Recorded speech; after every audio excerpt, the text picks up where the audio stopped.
അപ്പൊ para banking എന്ന് പറഞ്ഞു കഴിഞ്ഞാൽ എന്താണെന്ന് ചോദിച്ചാൽ A bank which undertake the activities other than the routine banking activities. അതായത് റുട്ടീൻ ആക്ടിവിറ്റീസ് അല്ലാതെ മറ്റ് ആക്ടിവിറ്റീസ് ഏറ്റെടുത്ത് ചെയ്യുകയാണെങ്കിൽ അതിനെ നമുക്ക് പാരാ ബാങ്കിങ് സിസ്റ്റം എന്ന് വിളിക്കാം.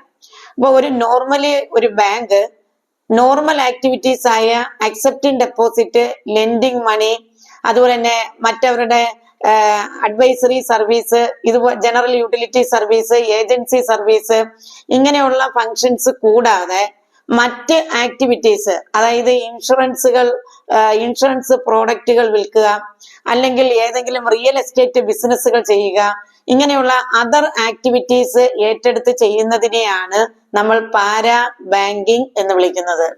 അപ്പൊ പാരാ ബാങ്കിങ് എന്ന് പറഞ്ഞാൽ a bank which undertake the activities other than its routine work, അല്ലെങ്കിൽ റുട്ടീൻ ബാങ്കിങ് ആക്ടിവിറ്റീസ്.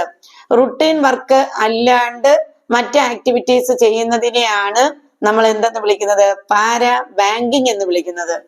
എന്നാൽ പാരാ ബാങ്ക് എന്ന് ചോദിച്ചു കഴിഞ്ഞാൽ അതല്ല. പാരാ ബാങ്കിങ് എന്ന് പറയുമ്പോഴാണ് ഞാൻ ഈ പറഞ്ഞ മീനിങ് പറയേണ്ടത്. പാരാ ബാങ്ക് എന്ന് പറഞ്ഞു കഴിഞ്ഞാൽ ഏതാണ്? ബാങ്ക് അല്ലാതെ ബാങ്കിങ് ആക്ടിവിറ്റീസ് ഏറ്റെടുത്ത് ചെയ്യുന്ന മറ്റ് സ്ഥാപനങ്ങളെയാണ് നമ്മൾ പാരാ ബാങ്ക് എന്ന് പറയുന്നത്. അതായത് സാധാരണ ബാങ്കിങ് ആക്ടിവിറ്റീസ് ചെയ്യുന്നത് ബാങ്ക്സുകളാണ്. അത് ഷെഡ്യൂൾഡ് ബാങ്കും കൊമേഴ്സ്യൽ ബാങ്ക്, അതുപോലെ തന്നെ കൊമേഴ്സ്യൽ ബാങ്കിലെ തന്നെ ഷെഡ്യൂൾഡ് ബാങ്ക്, പ്രൈവറ്റ് ബാങ്ക്, ഇങ്ങനെ പറയുന്ന ബാങ്കുകളാണ്.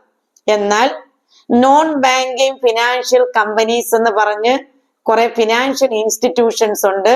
അവര് ബാങ്ക് എന്ന് പറയുന്ന കാറ്റഗറിയിലല്ല. അങ്ങനെയുള്ള സ്ഥാപനങ്ങളെയാണ് നമ്മൾ പാരാ ബാങ്ക് എന്ന് വിളിക്കുന്നത്. അപ്പൊ പാരാ ബാങ്കിങ്ങും പാരാ ബാങ്കും കൂടെ തിരിഞ്ഞു പോകരുത്. പാരാ ബാങ്കിങ് എന്ന് പറഞ്ഞാൽ ഒരു ബാങ്ക് അതിന്റെ റുട്ടീൻ ആക്ടിവിറ്റീസ് അല്ലാണ്ട് മറ്റ് ആക്ടിവിറ്റീസ് ഏറ്റെടുത്ത് ചെയ്യുകയാണെങ്കിൽ അതിനെ പാരാ ബാങ്കിങ് എന്നും, എന്നാൽ ഒരു ബാങ്ക് ചെയ്യുന്ന സേവനങ്ങളെല്ലാം തന്നെ ബാങ്ക് അല്ലാത്ത മറ്റ് സ്ഥാപനങ്ങൾ ഏറ്റെടുത്ത് ചെയ്താൽ ആ സ്ഥാപനങ്ങളെയാണ് നമ്മൾ പാരാ ബാങ്ക് എന്ന് വിളിക്കുന്നത്.